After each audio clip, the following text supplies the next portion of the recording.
जय श्री कृष्णा। मैं संध्या शर्मा इस कथा में आप सभी हरि भक्तों का स्वागत करती हूँ।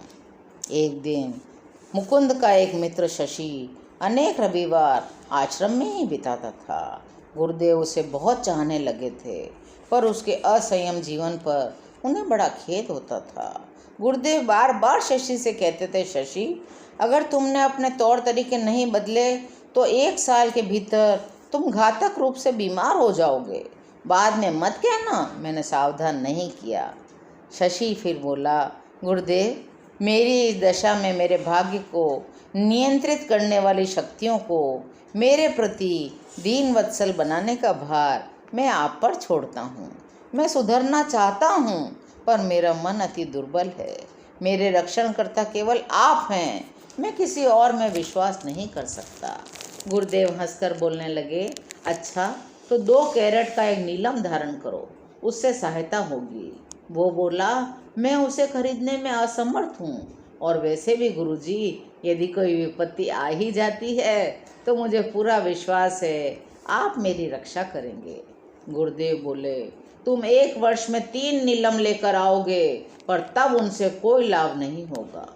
1 वर्ष बीत गया। एक दिन मैं कोलकाता में गुरुदेव के एक शिष्य नरेन बाबू के घर में गुरुदेव से मिलने गया, जहाँ वे ठहरे हुए थे। सुबह 10 बजे जब वे दूसरी मंजिल पर बैठे थे, मैंने द्वार के खुलने की आवाज़ सुनी। उन्होंने गंभीरतापूर्वक कहा, ये वही शशि है।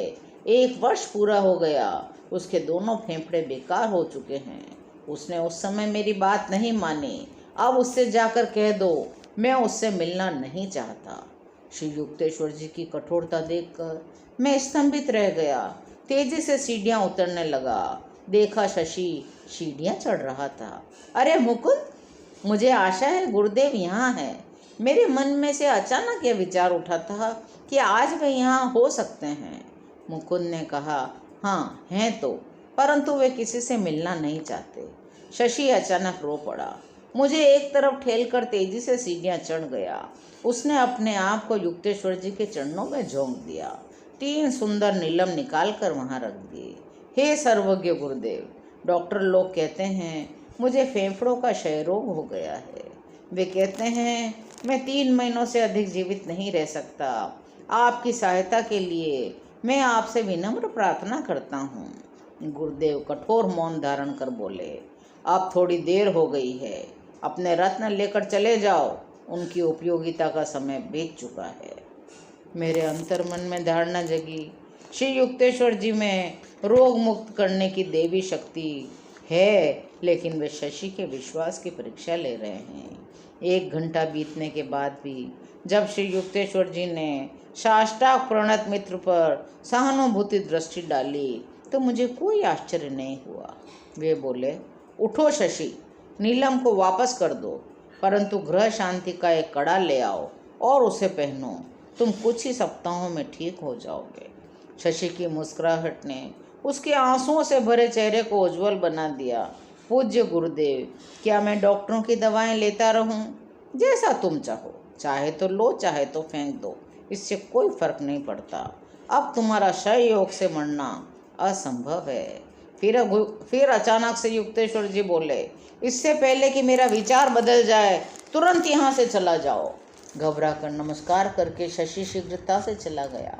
कुछ ही सप्ताहों में मैं जाकर उससे मिला। उसके दिन ब दिन बिगड़ती अवस्था देखकर हैरान रह गया। शशि आज की रात नहीं निकाल सकता। डॉक्टर के शब्द सुनकर मैं शीघ्र ही रामपुर जा पहुंचा। सारे वृतांत को गुरुदेव निस्पृह भाव से सुनते रहे। तुम्हारे सामने ही तो मैंने शशि को स्वास्थ्य लाभ का आश्वासन दिया था। अत्यंत श्रद्धा के साथ उन्हें नमस्कार कर मैं दरवाजे की ओर बढ़ा। वे मौन में डूब गए। मैं फिर कलकत्ता में शशि के घर गया। विस्फारित नेत्रों से मैं देखता ही रह गया। मेरा मित्र उठकर बैठा हुआ दूध पी रहा है। अरे मुकुंद, क्या चमत्कार हुआ! 4 घंटे पहले मैंने अपने कमरे में गुरुदेव की उपस्थिति अनुभव की। उसी क्षण मेरे भयंकर रोग के लक्षण गायब हो गए। कुछ ही सप्ताहों में शशि इतना हष्ट पुष्ट और स्वस्थ हो गया जितना पहले कभी नहीं था। इसके बाद वह श्री युक्तेश्वर जी के दर्शनों के लिए फिर कभी शायद ही आया हो। उसने एक दिन बताया था कि गुरुदेव के सामने जाने में उसे लज्जा आती थी। स्कॉटिश चर्च कॉलेज में मेरी पढ़ाई के पहले 2 वर्ष समाप्त होने को आ रहे थे। कक्षा में मेरी उपस्थिति अत्यंत कम रही थी। मैंने जो कुछ भी थोड़ी सी पढ़ाई की थी वह भी केवल अपने परिवार के लोगों को शांत रखने के लिए की थी। मेरे 2 गृह शिक्षक नियमित रूप से मेरे घर आया करते थे, लेकिन अक्सर मैं अनुपस्थित ही रहता था। इंटरमीडिएट आर्ट्स की परीक्षा सामने खड़ी थी। मैं पूरी भाग गया जहाँ गुरुदेव कुछ सप्ताह के लिए गए थे। गुरुदेव बोले, तुमने मन लगाकर आध्यात्मिक कर्तव्यों का पालन किया है, अतः कॉलेज की उपेक्षा तो स्वाभाविक ही थी। 1 सप्ताह कठोर परिश्रम करो, तुम्हें इस परीक्षा में अवश्य सफलता मिलेगी। मैं कलकत्ता लौट आया।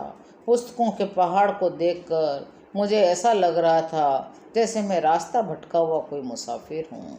श्रम बचत की एक युक्ति याद आई। मैंने प्रत्येक पुस्तक को कहीं से भी खोलकर जो भी पृष्ठ सामने आया उसी का अध्ययन कर लिया। 1 सप्ताह तक प्रतिदिन 18 घंटों तक पढ़ाई करने के बाद मैं अपने आप को रटने की कला में निपुण मानने लगा। परीक्षा के दौरान यह सिद्ध हो गया कि अस्त व्यस्त प्रतीत होने वाली मेरी पढ़ाई योग्य ही थी। सभी विषयों में मैं पास हो चुका था। पूर्व से युक्तेश्वर जी आ गए। उन्होंने मुझे सुखद आश्चर्य दिया। कलकत्ता में तुम्हारी पढ़ाई अब समाप्त हुई। अब मैं ऐसी व्यवस्था करता हूँ कि तुम विश्वविद्यालय की अगले 2 वर्षों की पढ़ाई श्री रामपुर में ही रहकर कर सको। मैंने कहा, गुरुदेव, इस कस्बे में तो बीए नहीं है। गुरुदेव ने कहा, अरे तुम्हारे लिए बीए का कॉलेज बनाने की खातिर चंदा जमा करने की, घूमने की मेरी उम्र अब नहीं रही। मुझे किसी और माध्यम से व्यवस्था करनी पड़ेगी। 2 महीने बाद ही श्री रामपुर कॉलेज के अध्यक्ष प्रोफेसर डॉवेल्स ने यह घोषणा कर दी कि डिग्री कोर्स शुरू करने के लिए धन एकत्रित करने में सफलता मिल गई है। श्री रामपुर कॉलेज कोलकाता विश्वविद्यालय की संबद्ध शाखा बन गया। उसमें बीए में दाखिला लेने के लिए प्रथम छात्रों में से मैं एक था। गुरुदेव, आप कितने दयालु हैं। मेरी इच्छा थी कि यहाँ श्री रामपुर में ही मैं प्रतिदिन आपके पास रहूं। गुरुदेव बोले, अब तुम्हें पढ़ाई के लिए बहुत सारा समय मिलेगा। शायद अब तुम अध्ययन करता विद्यार्थी बनोगे। परंतु उनके स्वर में कहीं विश्वास का अभाव लग रहा था। आज की कथा यहीं विश्राम लेती है। शेष कथाओं को सुनने के लिए चैनल को सब्सक्राइब करिए और मेरे साथ प्रेम से बोलिए। जय श्री कृष्णा।